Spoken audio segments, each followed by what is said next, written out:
So the Marlins are pushing hard right now to try to finalize a trade for Gleyber Torres from the Yankees. I got some more intel to share with you, so you could give me some feedback. So let's get into this one.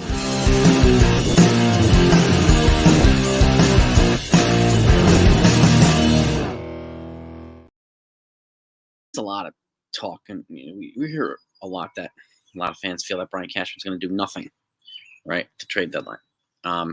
And what I have here is going to basically present the complete opposite of that.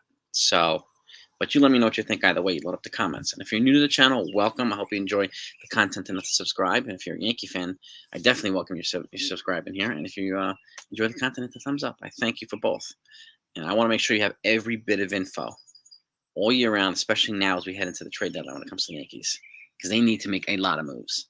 With that said, the Marlins right now are trying hard to acquire Gleyber Torres in a trade.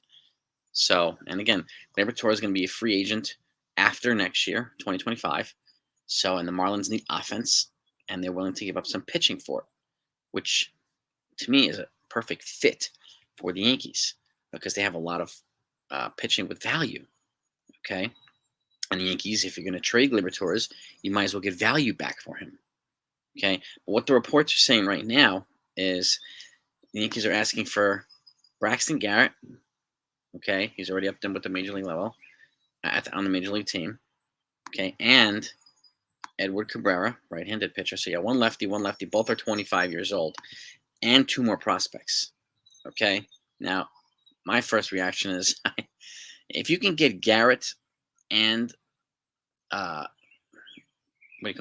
in one trade without the other two prospects for Gleyber Torres, I take that and I run to the finish line and complete that trade. Two pitchers who are in their first year pre-arb. There's 5 more years of control after this year. Neither one of them is a free agent until 2029. Okay, and it adds pitching value to the Yankees stable. Controllable years, big time value. So this is a situation where I feel like if this is spot on accurate, that Cashman might be, valuing Gleyber Torres a little high here.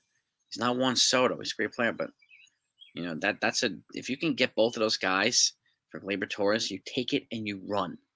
So to me, this is a situation where, and again, if this is completely accurate, Cashman might be a little bit too aggressive, and he has a reputation for shooting for the stars, right? Just like other GMs do. When they want stuff from the Yankees, they tend to try to fleece the Yankees over other teams. They ask for more for the Yankees in return versus other teams. So it's only right that Cashman tries to do the same. And again, he also has a relationship there with Kim Meng, who was his former assistant here at the Yankees, who's now the GM of the Marlins. So, but offering if you want 2 more prospects on top of those 2, you're probably gonna have to add Oswaldo Cabrera to the trade with Gleyber Torres. They want bats. We need pitching. Cabrera's already been optioned out, so this can be made to work here. But if you can get those 2 guys, Edward Cabrera and Braxton Garrett, you run with it. You go, you take it, and you run.